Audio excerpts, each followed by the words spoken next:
اللہ کے سوا کسی اور کی اطاعت جس سے اللہ کی معصیت لازم آتی ہو، شرک۔ لا طاعت لمخلوق فی معصیت الخالق، مخلوق میں سے کسی کی اطاعت نہیں ہوگی کہ اس معاملے میں جس میں خالق کی معصیت لازم آ رہی۔ ہاں، خالق کے احکام کے اندر اندر والدین کا حکم بھی مانو، اطاعت کرو،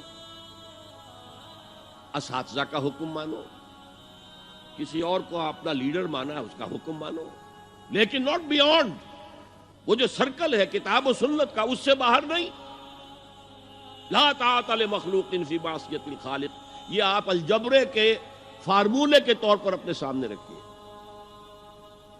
اب اسے اپلائی کیجئے، جیسے فارمولوں کے ذریعے سے پھر بڑے بڑے وہ سم جو ہے وہ حل کیے جاتے تھے سوالات۔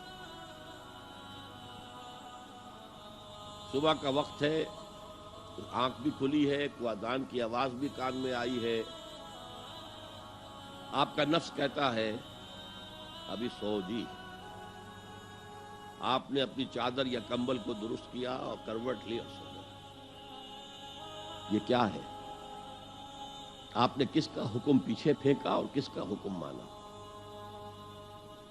اللہ کے حکم کو پیچھے پھینک دیا، نفس کے حکم کو آگے رکھ۔ یہ شرک،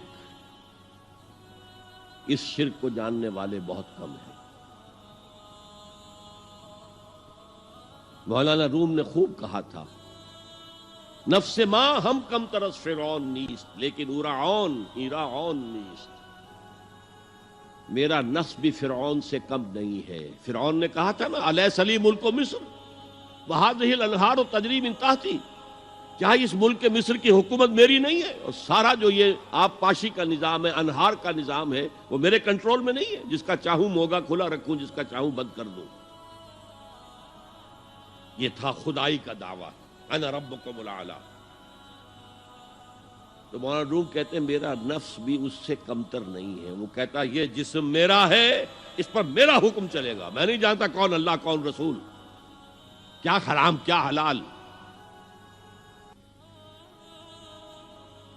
تو فرعون سے کم تو نہیں ہے میرا نفس، لیکن ایراعون اس کی بہت مدد تھی، فوج تھی، لاؤ لشکر تھا، تو اس نے زبان سے بھی کہہ دیا کھل کر انا ربکم الاعلی۔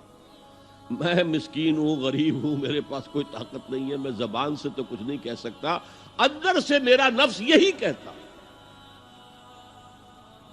یہ نفس کی حکومت قرآن کہتا ہے، میں حیران ہوتا ہوں، دو جگہ یہ مضمون آیا ہے، ارأیت من اتخذ الہہ ہواہ افانت تکون علیہ وکیلا۔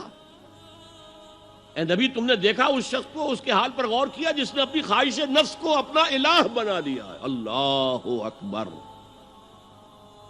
الہ، لا الہ الا اللہ، کلمہ توحید کا مرکزی لفظ یہاں آ رہا ہے، من اتخذ الہہ ہواہ، جس نے اپنی خواہش نفس کو اپنا معبود بنا لیا، الہ بنا لیا۔ افانت تکون علیہ وکیلا، کیا آپ ایسے شخص کی کوئی ذمہ داری لے سکتے ہیں؟ سود حرام ہوا کرے جی، حرام ورام، ہمارا دھندا جو ہے وہ آگے بڑھ نہیں سکتا۔ تو اللہ کے حکم کو پیچھے ڈالا، نفس کے تقاضے کو آگے رکھا۔ کون معبود ہے آپ کا؟ نام عبداللہ رکھیے، نام عبد الرحمن رکھیے، ہے عبد النفس، نفس کے بندے، نفس کے غلام۔ یہ میں نے یوں سمجھیے کہ جیسے میں نے ہجرت اور جہاد کی ڈیفینیشنز کی تھی۔ ہجرت کا بیس کیا ہے؟ پوچھا گیا ایو الہجرت افضل یا رسول اللہ، اے اللہ کے رسول بتائیے سب سے اعلیٰ ہجرت کون سی ہے، افضل؟ فرمایا ان تہجر ما کرہ ربک، ہر اس چیز کو چھوڑ دو جو تمہارے رب کو پسند نہیں۔ آج رات ہی سے آپ ہجرت شروع کر سکتے ہیں۔ جائزہ لیجئے کیا کیا چیزیں میری زندگی میں خلاف شریعت ہے، تو اللہ کو ناپسند ہے، فیصلہ کیجئے کہ آج کے بعد نہیں ہوگی۔ ہجرت شروع ہو گئی، افضل الہجرہ، سب سے افضل ہجرت شروع ہو گئی۔ لیکن ٹاپ پر لے جائیے تو یہ ہجرت جب اللہ کے دین کو قائم کرنے کی جدوجہد اس مرحلے پر آ جائے کہ اب باطل کے ساتھ ٹکراؤ ہے اور اب چاہیے کہ ساری قوت ایک مرکز پر جمع ہو جائے، ہجرت فرض کر دی گئی، وہ ہجرت گھر بار چھوڑ کر، اہل و عیال کو چھوڑ کر، اور مکے کے بھیڑیوں کے رحم و کرم پر چھوڑ کر اپنے گھر والوں کو جو لوگ ہجرت کر کے آئے، حکم تھا۔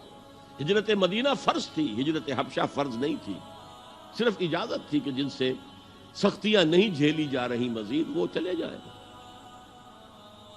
تو ہجرت کا یہ ابتدائی نقطہ، انتہا یہ جہاد، المجاہد من جاہد نفسہ، جہاد تو یہاں سے شروع ہو گیا، اپنے نفس کے خلاف جہاد کرنا۔ صبح نفس نے کہا ابھی سو جاؤ، آپ نے نفس کی بات کو رد کیا، اپنا کمبل اٹھا کے پھینکا، اٹھے، وضو کیا، نماز کے لیے آپ مسجد چل دیے، آپ نے جہاد کیا نفس کے خلاف۔ یہ افضل الجہاد ہے، اور سب سے چوٹی اوپر یہ ہے کہ جب وہ حق و باطل کی جنگ ہو تو جان ہتھیلی پر رکھ کر میدان میں حاضر ہو جاؤ۔